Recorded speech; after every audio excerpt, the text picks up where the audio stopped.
Baik, Assalamualaikum warahmatullahi wabarakatuh. Dilansir dari jpn.com, kesejahteraan PNS dan P3K akhirnya disamakan atau disetarakan. Pastikan rekan-rekan simak sampai selesai agar tidak misinformasi.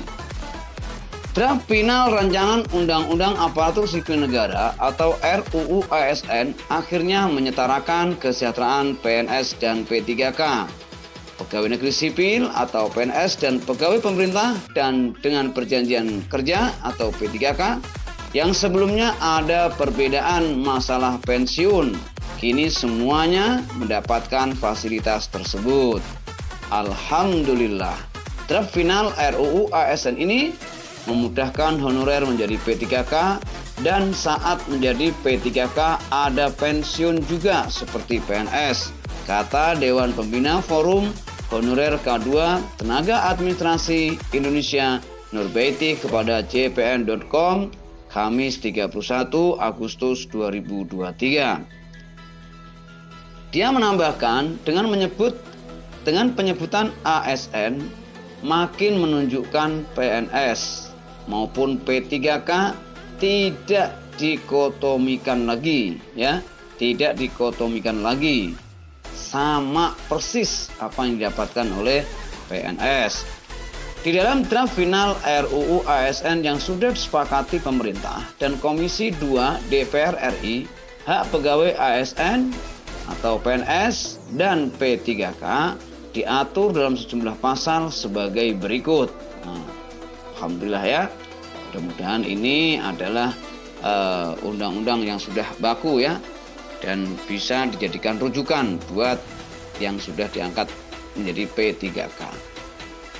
Adapun pasal 21 ayat pertama, pegawai ASN berhak memperoleh penghargaan dan pengakuan berupa material dan atau non material.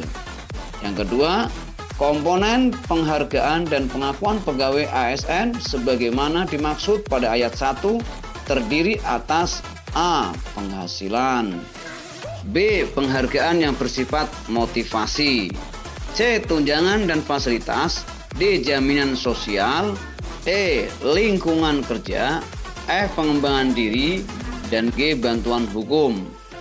Adapun yang nomor 3, penghasilan sebagaimana dimaksud pada ayat 2 huruf A dapat berupa A. Gaji atau upah. 4.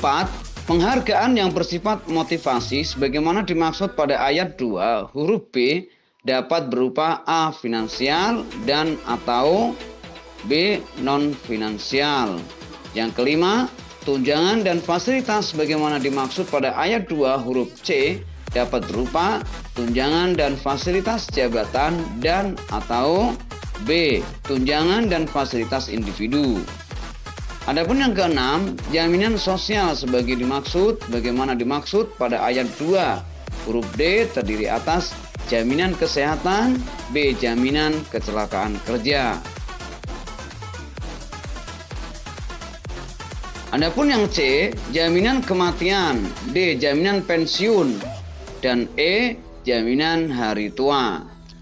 Adapun yang nomor 7, lingkungan kerja sebagaimana dimaksud pada ayat 2 huruf E dapat berupa A. Fisik dan atau B. Non-fisik.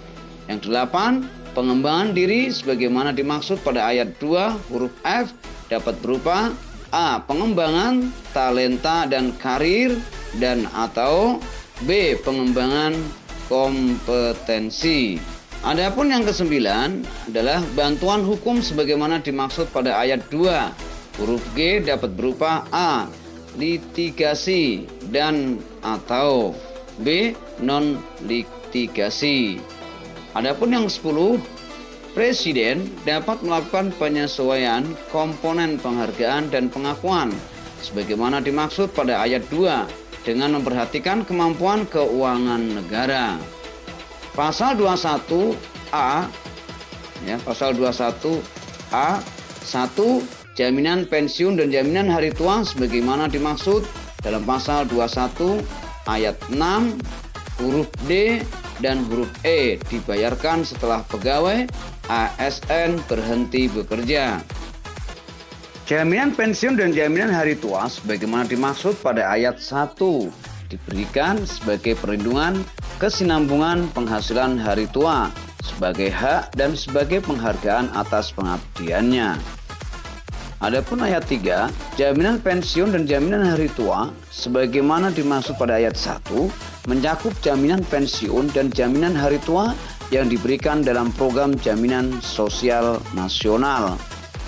Ayat keempat, sumber pembiayaan jaminan pensiun dan jaminan hari tua sebagaimana dimaksud pada ayat 1 berasal dari pemerintah selaku pemberi kerja dan iuran pegawai ASN yang bersangkutan. Ayat kelima, ketentuan lebih lanjut mengenai jaminan pensiun dan jaminan hari tua untuk pegawai ASN sebagaimana dimaksud pada ayat 1 diatur dalam pengaturan pemerintah pasal 21B. Ketentuan mengenai jaminan sosial sebagaimana dimaksud pada pasal 21 ayat 6 diatur dalam peraturan pemerintah dengan berdasarkan ketentuan peraturan perundang-undangan yang mengatur mengenai sistem jaminan sosial nasional. Penegasan soal pensiun bagi P3K juga ditegaskan. Menteri Pendayagunaan Aparatur Negara dan Reformasi Birokrasi atau Mempan RB Abdullah Azwar Anas, menurut Menteri Anas, P3K akan diberikan pensiun sebesar jumlah yang diiurkannya, ya. Dan pensiun bagi P3K ini akan diterimanya saat sudah pensiun atau berhenti kerja. Ketentuannya sudah diatur dalam RUU ASN. Demikian kabar yang bisa saya sampaikan. Mudah-mudahan kabar baik ini tentu mendapatkan kebahagiaan buat kita semua, ya, karena kesejahteraan PNS maupun P3K akhirnya disetarakan juga. Selamat buat teman-teman semuanya. Mudah-mudahan hidupnya lebih baik lagi. Amin, amin ya rabbal alamin. Dan yang paling penting adalah mendidik anak-anak bangsa dengan tulus dan ikhlas agar bangsa dan negara ini tetap jaya di atas muka bumi ini. Demikian, kurang lebihnya mohon maaf. Jangan lupa like, komen, dan subscribe-nya. Assalamualaikum warahmatullahi wabarakatuh.